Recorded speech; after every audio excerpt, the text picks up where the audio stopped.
Notre invité a eu une médaille, médaillé de chevalier de l'Ordre du Mérite. Et vous savez pourquoi? C'est pour une sorte de reconnaissance sur ses 40 ans de service, de vision de la téléassistance, puisqu'en fait, nous avons affaire, notre invité est l'un des pionniers ou le pionnier de la téléassistance en France. Alors, il y a un mois, je lui ai demandé de me dire, enfin, de me donner sa vision en 2063. On va s'arrêter juste en 2030 pour être plus sérieux.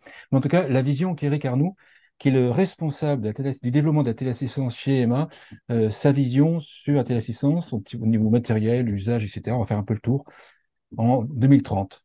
Bonjour Eric. Bonjour Frédéric, merci de cette invitation. Toujours un plaisir de passer un moment avec toi. Je vais te Euh, présenter si tu souhaites. Et oui, bon, bah, très rapidement, parce que je pense que voilà, donc parce que je veux savoir ce qui se passe en 2030, c'est ça.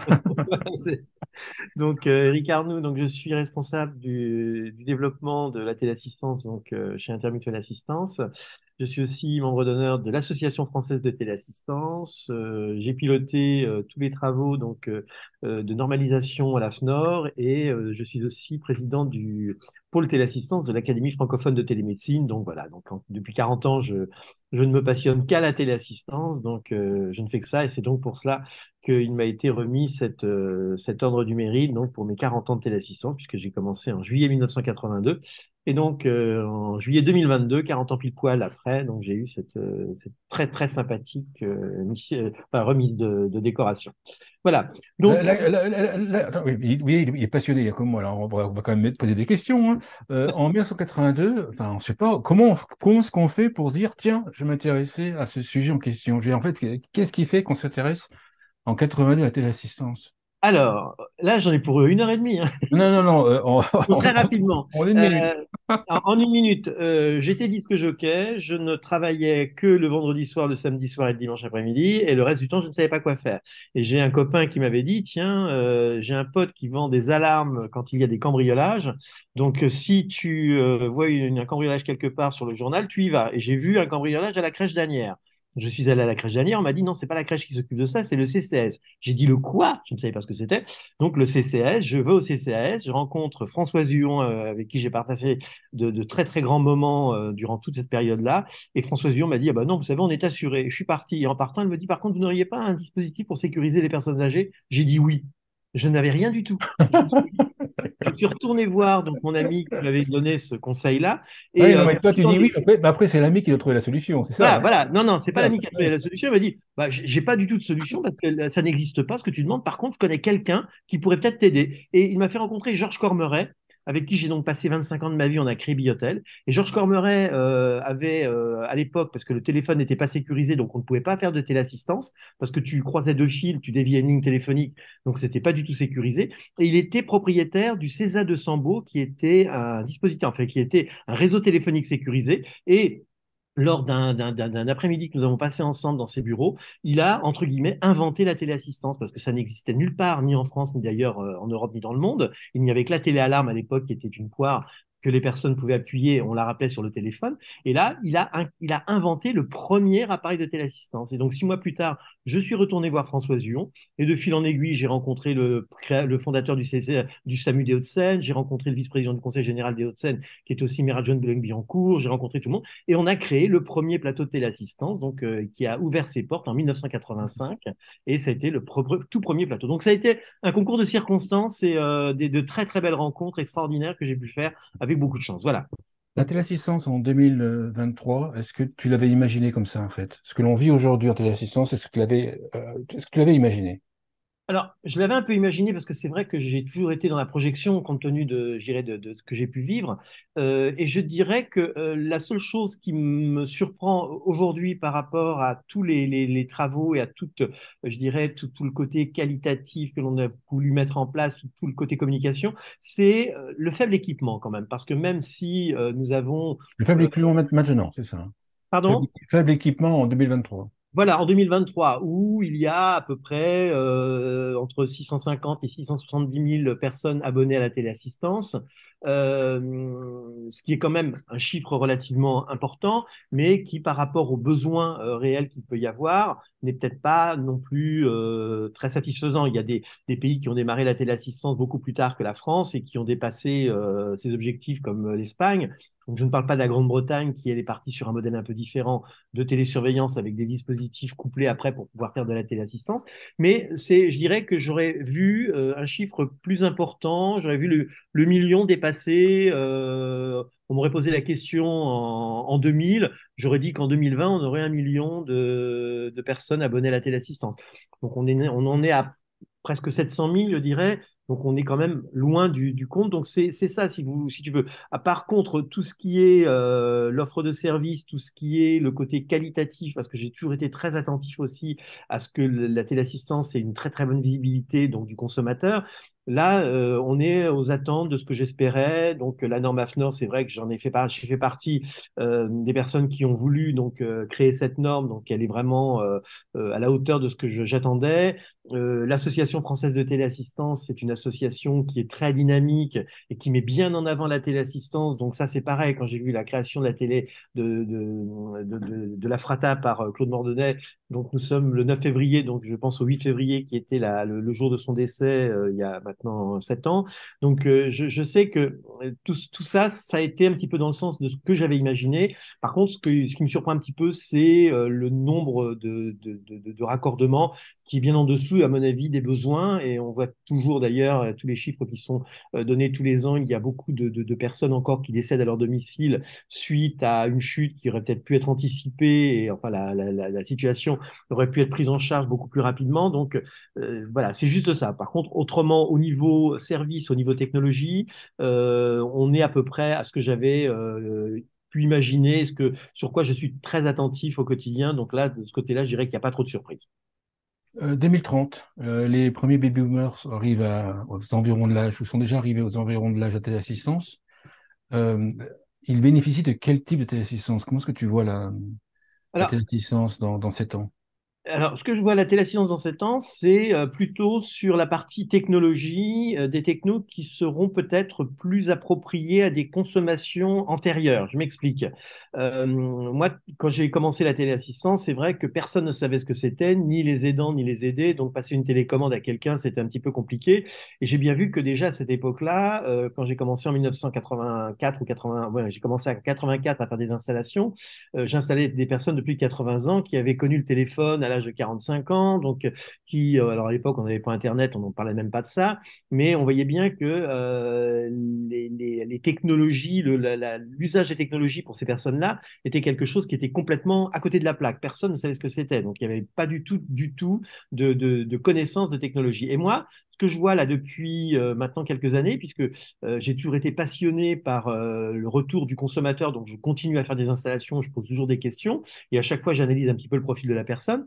On commence à avoir des personnes qui sont très consommatrices de tablettes, qui sont très consommatrices de téléphones mobiles, donc de smartphones ou de téléphones mobiles, mais enfin, donc on voit que ça, c'est quelque chose pour lequel se sont complètement appropriés, et que ce que je regarde maintenant, c'est que on a de nouveaux objets qui viennent compléter le quotidien donc des personnes partout en France, que sont tous ces objets connectés comme les enceintes ou comme enfin je dirais tous les objets connectés. Donc ce qui m'intéresse tout particulièrement, c'est plutôt le côté enceinte connectée. Donc on voit très bien avec, alors, je ne donnerai pas de marque parce que je suis pas là pour faire de la pub pour un industriel ou un autre, mais on voit bien que ces enceintes connectées commencent vraiment à être utilisées par la tranche des 40, 50 ans. Et donc, quand on parle 2030, donc on est encore un petit peu loin, je dirais, des baby boomers d'aujourd'hui. On voit très bien que cette appropriation donc de technologie fera que, bien dans une vingtaine d'années, ces technologies seront très certainement des technologies capables d'assurer la partie téléassistance pour pouvoir déjà alerter si la personne avec il suffit d'avoir une expression qui peut être inventée, mais on en a quand même la possibilité. Donc d'avoir la possibilité d'alerter soit vocalement, soit par des détecteurs que la personne peut porter sur elle, en utilisant l'enceinte connectée qui sera l'outil que la personne utilisera au quotidien. Et on voit très très bien que je regarde toujours moi, dans ce segment d'âge, donc la consommation, je vois de plus en plus quand je fais des installations de personnes avec des objets connectés. Alors les enceintes, c'est un peu nouveau, mais ça commence à vraiment être bien utilisé par les 40-50. Et donc, ça veut dire que dans une vingtaine d'années, ces personnes-là qui entreront dans la dépendance pourront tout à fait être très intéressées pour rajouter sur une enceinte qu'elles utilisent au quotidien un service qui va pouvoir répondre à leur bien vieillir. Donc, c'est vraiment ça. Après, Il y a aussi, donc là je parle des dispositifs domiciliaires, mais sur les dispositifs mobiles, on voit bien aussi que l'appropriation des smartphones par tout le monde, et là vraiment maintenant, je peux dire que même des personnes, plus que même les baby-boomers d'aujourd'hui sont des consommateurs donc, de smartphones, on voit bien aussi que sur le smartphone, il y aura la possibilité de faire des procédures de téléassistance, comme les montres connectées.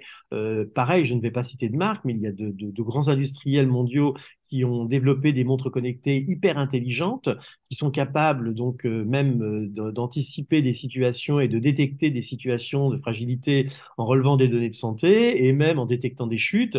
Donc on peut tout à fait se dire qu'il y aura après donc des industriels qui pourront proposer des dispositifs et surtout des technologies que pourront utiliser ces personnes-là tout au long de leur vie et quand elles rentreront dans la dépendance, eh bien elles pourront en déléguer certains services et en faire usage de téléassistance. Donc c'est une vision à moyen terme, mais je pense que si je regarde bien autour de moi et si je discute même avec des proches qui connaissent un petit peu ma passion pour la téléassistance, et quand je discute avec des personnes, pas de ma génération, mais je dirais de la génération W qui sont encore des très jeunes, qui me disent ouais c'est ta bonne vision parce que moi je me vois pas avec un machin autour du cou. Par contre si j'ai sur mon smartphone ou si mon enceinte connectée est capable de détecter une situation, si je peux lui parler pour lui dire je suis tombé ou avoir une terminologie à utiliser dans le cadre de la téléassistance, c'est quelque chose qui correspondra beaucoup mieux à leurs usages et qui sera certainement beaucoup mieux accepté que la téléassistance. Donc, C'est-à-dire qu'en fait, il n'y aurait plus forcément de matériel spécifique de téléassistance, mais il y aurait des services de téléassistance qui utiliseraient du matériel utilisable pour toutes les générations. Ça change quand même le business model téléassisteur où il y a une partie de location de matériel. alors, je pense c'est une vision que j'ai, hein. Oui, Après, bien je sûr, bien pense sûr. il pourra y avoir des adaptations à faire. Mais le téléassisteur qui propose aujourd'hui un matériel aussi sophistiqué soit-il, aura peut-être des difficultés à être aussi efficace que, j'allais dire une marque, mais qu'une enceinte connectée très développée, qui va être en capacité donc de gérer ce type de situation. Parce que ce qu'il faut regarder, c'est l'outil, c'est l'usage. Il y a énormément de choses qui se passent en ce moment avec la dérégulation donc des lignes de France Télécom, la disparition donc du RTC. Après, on ne sait plus sur quel objet se connecter et tout. Et quand on a une Google Home, enfin, voilà. Quand on a une enceinte à la maison qui fonctionne et pour laquelle on sait qu'il n'y a pas de souci à se faire, c'est aussi quelque chose d'assez rassurant. Donc, il restera très certainement donc tous les objets connectés à porter sur soi, comme les détecteurs de chute, enfin, il peut y avoir tout un tas de supports qui continueront à être utilisés et qui pourront être compatibles avec ces fameuses enceintes connectées. Mais il y aura toujours, je pense aussi, donc de la téléassistance entre guillemets classique avec des dispositifs évolutifs.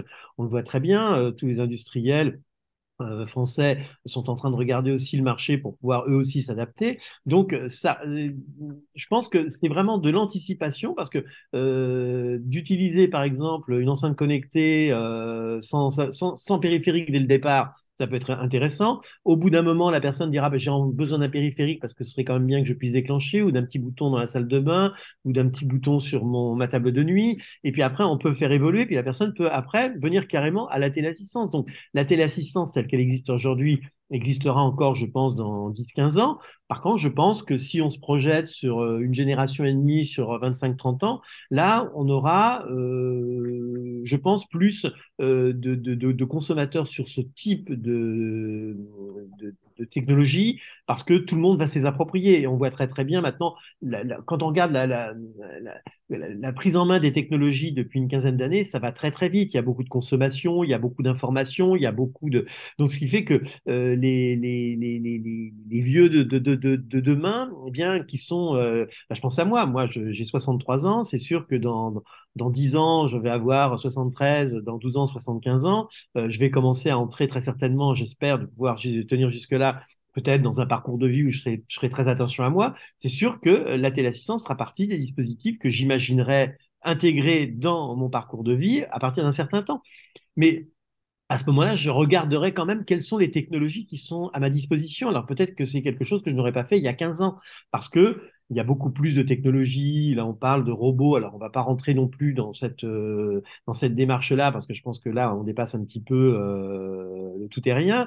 Mais on voit très bien qu'il y a des études qui sont faites dans plusieurs pays sur quelles sont les technologies qui pourront aider les seniors de demain. Donc, je pense que sur la téléassistance, il faudra regarder un petit peu quels sont les accords et quelles sont les capacités que nous aurons à nous adosser à des technologies telles que celles que je viens d'énumérer, en sachant par contre que le plateau de téléassistance, lui, restera totalement indispensable parce que la gestion de l'alarme ne pourra pas être déléguée je dirais à n'importe qui. Et on sait très très bien que dès lors qu'il y a le déclenchement d'une téléassistance, là, il faut un plateau euh, adéquate qui soit en capacité de gérer toute la partie donc gestion de l'alarme de A à Z, c'est-à-dire que de la détection de problématiques à la prise en charge éventuelle de la personne dans un établissement hospitalier. Donc ça ne pourra pas être fait par ni par une technologie hybride, ni par un opérateur qui n'aura pas les capacités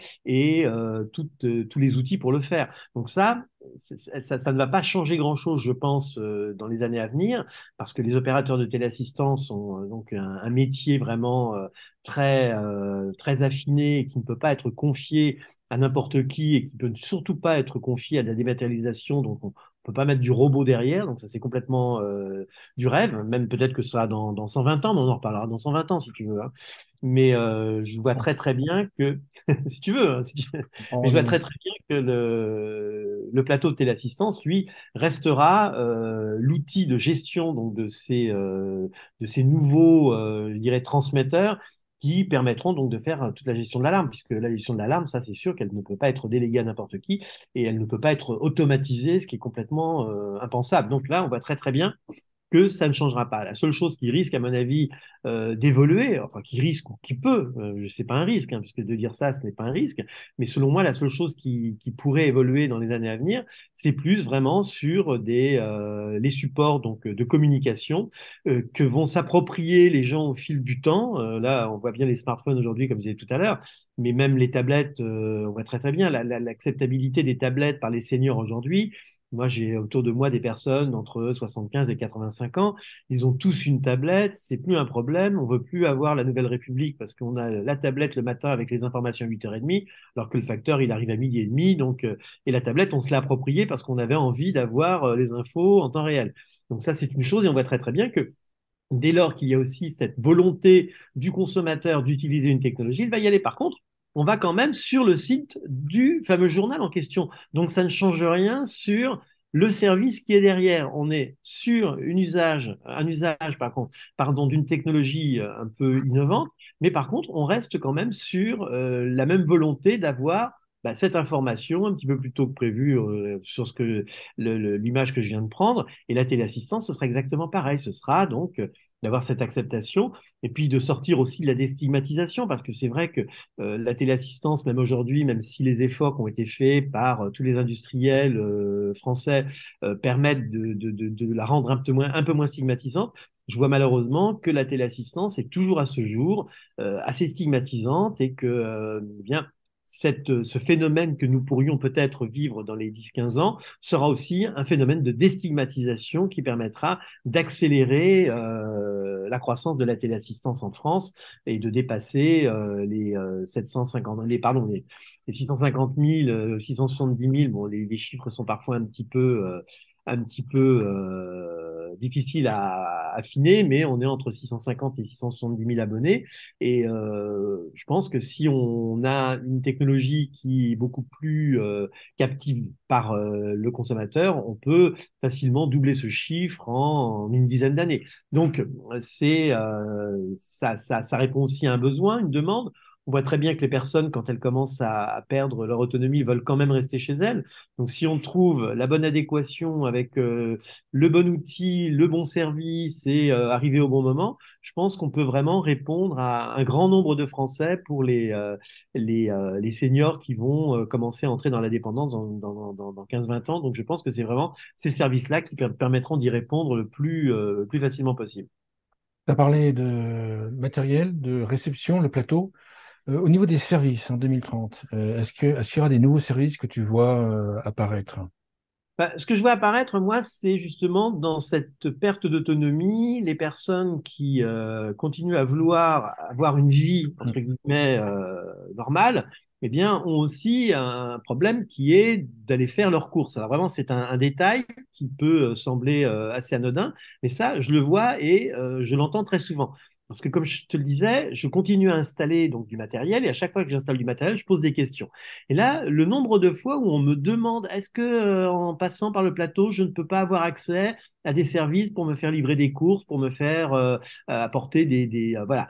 Je dis, alors pour le moment, non, ça n'existe pas encore, mais je pense que c'est quelque chose qui sera aussi à étudier parce qu'on voit très bien maintenant, alors peut-être pas partout sur toute la France, mais on voit très bien les Deliveroo, toutes les sociétés maintenant qui s'occupent de faire du portage donc de courses. Alors je parle pas de ceux qui font les courses, mais je parle là de portage. Mais on voit aussi toutes les enseignes de services à la personne qui sont capables de déployer ce genre de prestations dans les années à venir.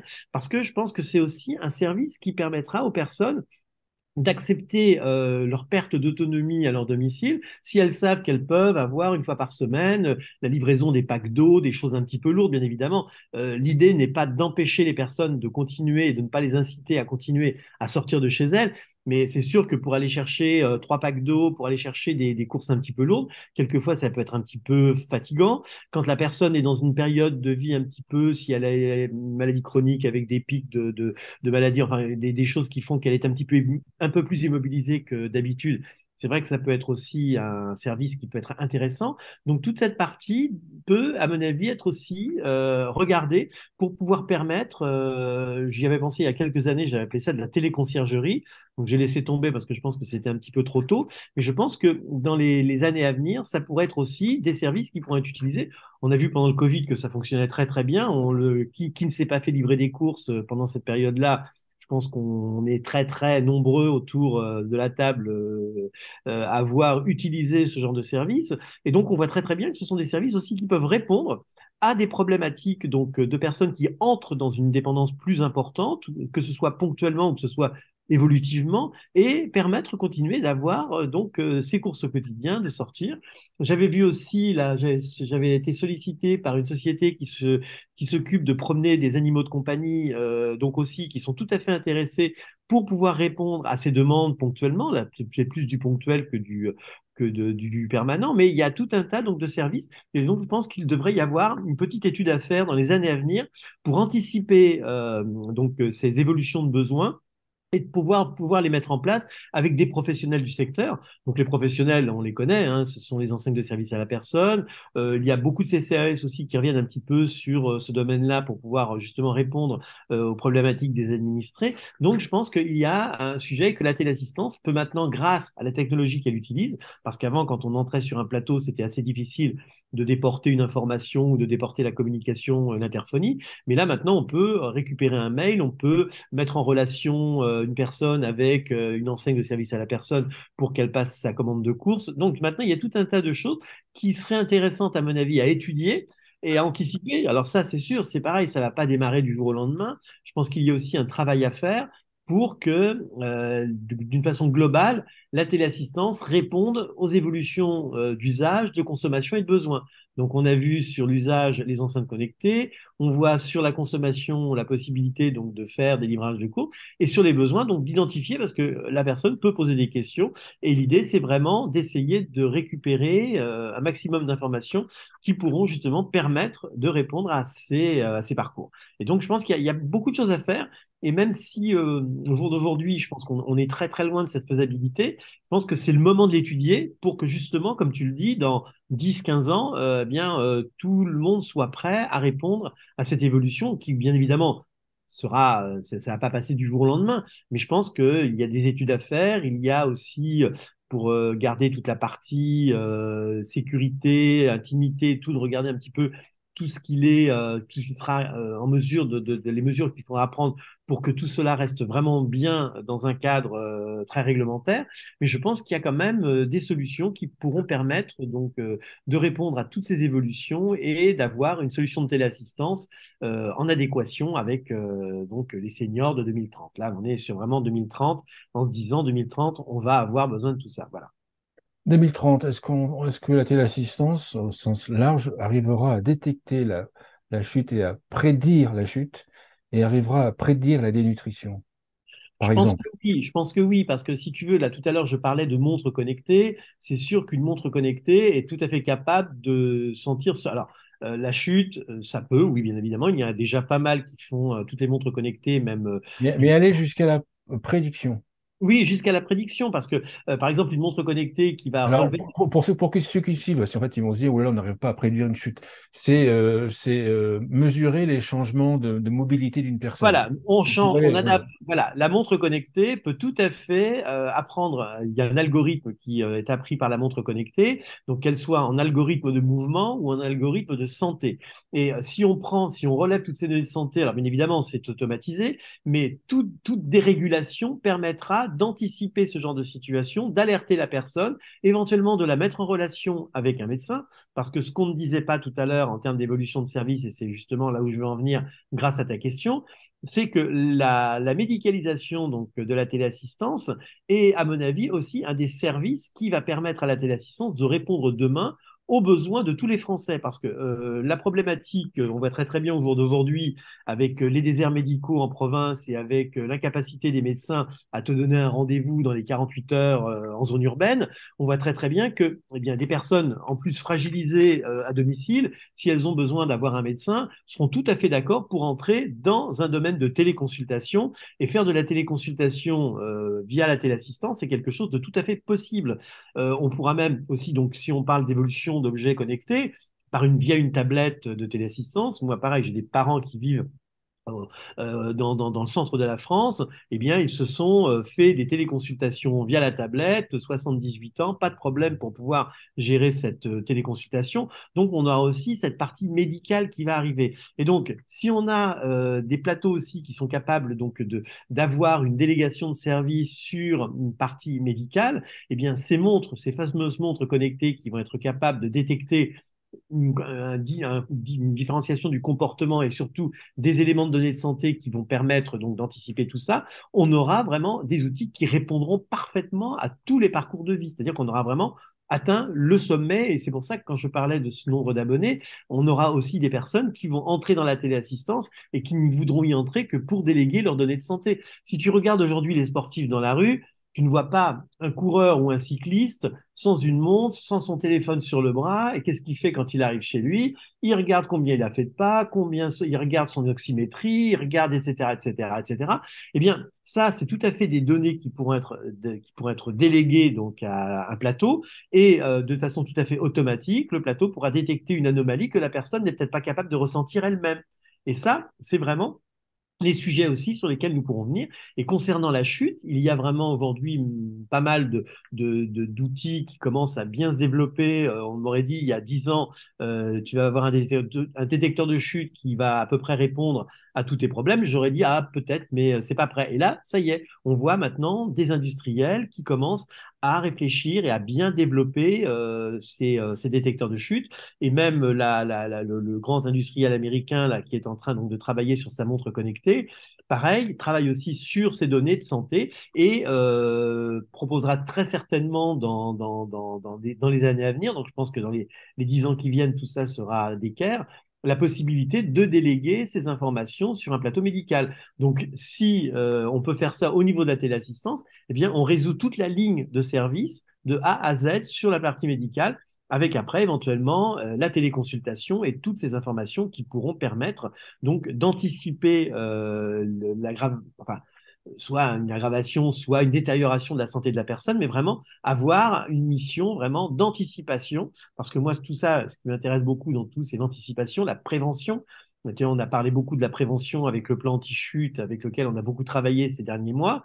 Eh bien, on est sur de la prévention. Donc, la prévention, pour moi, fait aussi partie des mots que l'on doit employer maintenant quand on parle du vieillissement, parce que la prévention, c'est l'anticipation de toutes les situations qui peuvent être des situations aggravantes dans le parcours de vie d'une personne. Et là maintenant, on a aujourd'hui les outils et on a surtout la capacité donc des consommateurs concernés à les utiliser. Et donc c'est vraiment ce qui, à mon avis, hein, je peux me tromper, je veux dire, on en reparlera dans quelques siècles, mais je pense que c'est vraiment ce qui est pour moi les points à surveiller de très très près dès demain pour vraiment être capable de proposer les bons services au bon moment aux bonnes personnes.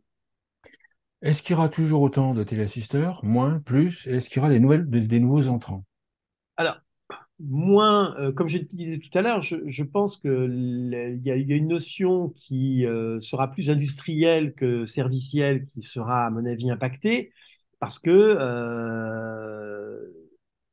tout risque de se concentrer plutôt sur enfin, sur des industriels qui ont des technologies et qui ont des supports assez performants. Donc, je sais que ça coûte très cher de développer ce genre de technologie. Donc, on risque peut-être malheureusement de voir et c'est pas fait encore. Donc, on a encore quelques années pour pouvoir y réfléchir, mais ils peuvent se repositionner. Mais je pense qu'il risque d'y avoir un impact sur la partie techno, la partie matérielle, parce que il y a des supports technologiques qui sont très évolués, sur lesquels il y a eu énormément d'attention qui ont été faites par les industriels pour développer des technos vraiment assez impressionnantes. Donc là, il faudra regarder un petit peu ce que l'on peut faire. Mais je pense que ça pourrait peut-être impacter les industriels européens, français, sur la partie techno, en sachant qu'il y aura toujours la partie déclencheur. Donc, j'ai pas trop de vision là-dessus parce que c'est quand même un petit peu complexe. Et comme je disais tout à l'heure, il peut y avoir aussi dans le parcours d'usage, après, une personne qui voudra repartir sur vraiment la fin de sa période à son domicile sur de quelque chose de plus simple. Donc, on pourra Plus reprendre. classique, oui. Voilà. Donc, on peut regarder tout ça. C'est important pour ceux qui nous suivent, effectivement. Voilà. Il y a l'aspect générationnel, les usages générationnels Voilà. Et puis de après, technologie pour tous, mais après, on vieillit quand même. Au bout d'un moment, on pourrait peut-être plus voilà. utiliser ces outils et il faudrait basculer sur un tel C'est assistance. ça, c'est ça. Bah, Ouais. moi, ce que j'ai vu ces dernières années pour parler de ça, c'est justement des personnes qui ne voulaient pas prendre de la téléassistance domiciliaire parce qu'elles trouvaient que c'était un petit peu stigmatisant. Donc, elles prenaient la téléassistance mobile. Et 6 mois après, la personne nous rappelait en disant non, j'ai passé au domicile parce que bon, j'ai testé, ce sera plus sécurisant pour moi et ma famille.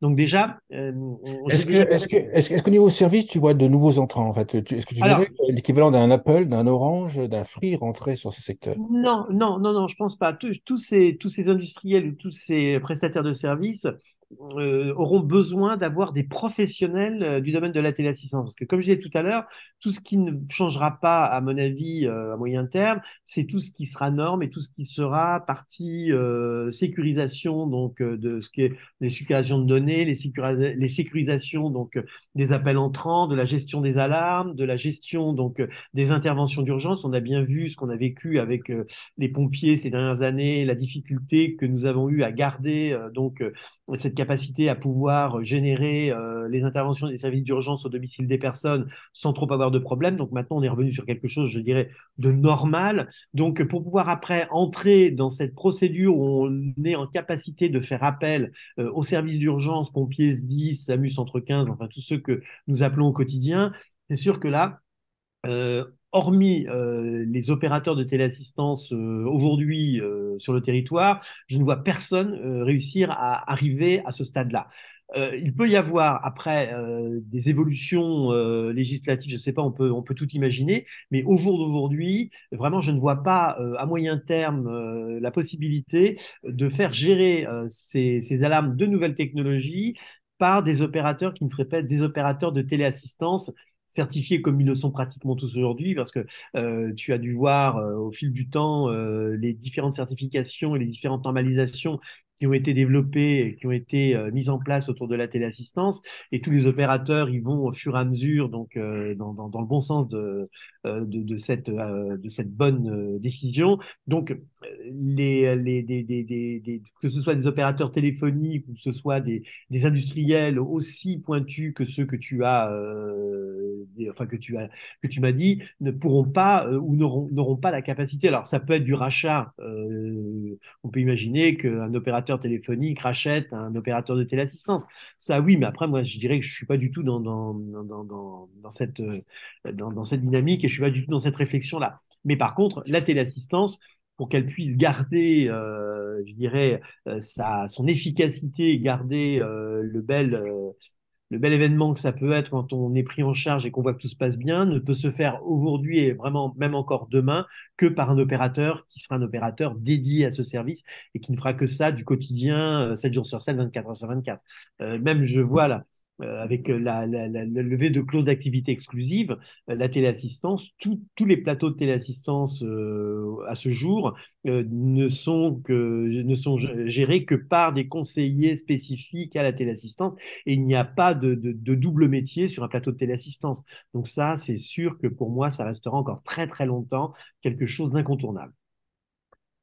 L'intelligence artificielle, comment est-ce que tu vois d'ici 2030 son impact sur la téléassistance? Ben, c'est là où je vois que l'intelligence artificielle peut avoir un impact assez important parce que des objets connectés qui vont avoir de la reconnaissance vocale ou qui seront connectés à des détecteurs de chute ou qui seront connectés à des infrarouges intelligents dans une maison pourront tout à fait gérer les alarmes de téléassistance. Donc je pense que l'intelligence artificielle petite, hein, je ne parle pas de robots, tout ça, parce que je pense Oui, oui, oui, parce- l'intelligence, la thématique. voilà, l'intelligence artificielle, pour moi, fait vraiment partie des sujets pour lesquels il faut être très attentif parce que, comme je disais tout à l'heure, mais je radote, mais c'est normal à mon âge, je regarde beaucoup les consommations, donc je dirais des nouvelles générations. L'intelligence artificielle, c'est vraiment l'usage des générations Y. Et ils sont tous hyper connectés, les objets connectés, les choses connectées. Donc ça, c'est sûr que cette génération-là, donc on pousse un petit peu plus, on pense à 2050 là peut-être, mais ce sera vraiment une génération où les objets connectés, où l'intelligence artificielle sera les objets du quotidien, mais pas uniquement que pour la téléassistance. Là, je voyais l'autre jour, j'étais chez un industriel qui développe des plaques électriques de cuisson, qui sont des plaques électriques qui ne fonctionnent qu'à la parole, c'est-à-dire plaque 2, 22 degrés, hop, et ça fonctionne tout seul, tu n'es pas obligé d'appuyer sur un bouton puis de te faire chier à savoir comment ça fonctionne. Donc c'est sûr que ça fera partie aussi. Donc l'intelligence artificielle, oui, pour tout, hein, pour tout le quotidien, c'est pour allumer, Mais on tu va vois pas, mais tu vois pas en 2030 le petit-fils de ChatGPT répondre automatiquement aux personnes âgées. pas encore. Peut-être que en 2040, oui. Mais là, si on regarde la génération W, donc on va rester sur la VW, elle n'est pas prête à ça. C'est quelque chose, c'est trop gadget encore aujourd'hui. Il y a le côté gadget qui est qui est trop présent. Ce côté gadget, je sais qu'il va disparaître pour les générations à venir, mais il est encore présent parce qu'il y a eu quand même pas mal de ratés. C'est-à-dire qu'il y a pas mal d'intelligence artificielle qui était un petit peu anecdotique. D'ailleurs, je me souviens, les premières enceintes connectées, c'était un petit peu un problème parce qu'il suffisait d'entendre une pub à la télé qui nommait le nom donc, du fameux objet connecté pour qu'il se déclenche. Donc là, bien évidemment, on sait que ce n'était pas encore possible de mettre en place des services de sécurisation dès lors que l'objet connecté n'était pas capable de faire la différence entre une pub à la radio et une pub à la télé et une personne qui parle. Donc ça, c'est en cours de mise en place pour pouvoir donc gérer ce genre de situation. Par contre, je pense oui que les objets connectés et l'intelligence artificielle va permettre vraiment demain d'apporter des services complémentaires et de répondre aux besoins donc de ces entrants dans la dépendance dans les 25 ans, 30 ans qui viennent. Ça, c'est sûr. On pourrait imaginer l'intelligence artificielle sur les plateaux, peut-être pour améliorer ou aider à la levée de doute, par exemple. Alors oui, on peut. Il y a tout un tas il y a tout un tas de situations qui pourraient. Là, il y a un point dont on n'a pas parlé, mais qui malheureusement n'a jamais bien été accepté. Là, on parle d'intelligence artificielle, mais même à l'époque où il y avait des intelligences capables de gérer ce genre de situation, les personnes n'en voulaient pas. Je parle de la vidéo. Donc la vidéo, c'est quelque chose qui n'a jamais percé parce que les personnes ne veulent pas qu'on les voit chez elles. Elles ont toujours cette impression. Moi, je me souviens quand j'ai installé un des premiers appareils de téléassistance que j'ai installé, la personne s'est mise à pleurer parce que la boîte parlait. Donc là, tu vois, ça remonte un petit peu. Donc maintenant, la boîte qui parle, ça fait pas peur. Mais Mais la boîte qui regarde, oui, c'est ça. voilà, mais alors, par contre, la boîte qui regarde et que je ne sais pas si elle me regarde ou pas, non, ça le fait pas. Donc, il faut rester aussi dans le côté, je parle de l'intimité, il faut que ça reste dans un côté vraiment très, où on n'entre pas dans l'intimité des personnes pour faire Mais ce genre de... tu vois pas l'acceptation de caméras avec l'intelligence artificielle qui permettrait d'analyser le visage, par exemple, pour analyser l'état émotionnel de la personne. Ben, si, je pense que ça viendra. Mais là, on est vraiment sur une génération peut-être encore plus loin que 2030-2040. Le message à t'écouter, Ouais. c'est vraiment la demande, en fait, l'offre, l'usage des clients qui va faire Je pense, évoluer c'est ça, mais l'assistance. déjà, ça a beaucoup évolué, hein, parce que je te dis, là, l'exemple que je viens Bien de te sûr, bien sûr. donner, la boîte qui parle, bah, je peux te dire qu'en 1984, la boîte qui parle, c'était même pas la peine d'y penser. Je suis reparti avec, le nombre de fois où je suis reparti avec l'appareil sous le bras, et donc Georges Cormeray à l'époque avait dit, on va mettre une petite musique au départ, une petite musique à la fin, et quand vous faites l'installation, vous dites, vous allez entendre une petite musique, quelqu'un va vous parler, et après vous allez entendre la petite musique, elle ne vous écoute plus. Ça a suffi à rassurer toutes les personnes. Et là, j'avais plus de personnes qui me disaient non, j'en veux pas. Donc, il faut quelque chose qui s'adapte. Donc, je pense qu'on y arrivera. Et moi, pour moi, c'est vrai que la visio, c'est un truc hyper intéressant. Tu as tout à fait raison. On peut, grâce à regarder le visage, regarder tout un tas de choses, on peut relever des données qui peuvent être des données alarmantes. Et une personne qui fait une chute et puis avoir une vidéo et savoir exactement ce qui se passe, c'est quelque chose aussi qui peut vraiment aider les interventions d'urgence et d'être le plus efficace possible pour prendre en charge la personne. Mais on est encore dans quelque chose d'un petit peu trop compliqué à faire passer. Je pense qu'on y arrivera. D'ailleurs, il y a un sujet dont on avait rapidement parlé qui était donc les évolutions donc, de matériel. On voit très bien que la télésurveillance qui aujourd'hui est installée donc dans beaucoup plus de logements que ne peut l'être la téléassistance, il y a beaucoup de télésurveillance où tu as des capteurs intelligents et où aussi tu as des vidéos. Donc, parce que la personne dit, ben, quand je pars de chez moi, j'ai une vidéo qui va regarder si quelqu'un rentre chez moi. Donc, on sait très bien que cette caméra peut être prise en compte pour la téléassistance. Donc, peut-être qu'aussi, il y aura ces consommateurs-là qui, dans 30 ans, diront, ah oui, moi, je délègue la caméra. Comme ça, si je me casse la gueule dans mon salon et que je me suis renversé la figure sur ma table basse, ils me verront et tout de suite, je serai pris en charge tout de suite. Là, ce ne sera pas la même approche. Mais ce sera peut-être plus compliqué à faire passer à des personnes qui n'auront pas eu la télésurveillance. Donc, c'est toujours, pour être le plus efficace possible, il faut regarder plutôt l'ensemble de la population. Et donc, il n'y a pas 60 millions de personnes qui ont la télésurveillance chez eux. Donc, c'est pas non plus cette cible-là. Pour être le plus efficace possible, il faut regarder ce qui s'adapte à tout le monde. Et ce qui s'adapte à tout le monde, eh bien, ce sont ces technologies, ce sont ces usages de techno un petit peu innovantes que les gens vont... Au début, ça va être un jouet. Hein, le nombre de fois où je demande à mon enceinte l'âge de Michel Sardou ou d'Edith Piaf. Donc, au début, on s'amuse un petit peu à ça. Et on voit très bien que cet objet, au quotidien, moi, quand je rentre chez moi pour allumer la lumière, j'ai plus de commutateur. Hein, donc, et puis quand la lumière est un petit peu trop forte, je demande à ce qu'elle se baisse. Je vis avec ça. Donc, je sais très bien que si, vu mon âge, dans 2 3 mois, j'ai besoin de la téléassistance, ben, ce serait peut-être un support qui pourrait m'intéresser. Super. Merci. On arrête là? Comme tu veux. Ouais, voilà, on C'est arrête bon. là. Super. Vous avez vu, il est Très passionnant. bien. Donc, on sait à peu près ce qui va se passer en Ah bon, on ne s'arrête 2030. pas là. Voilà.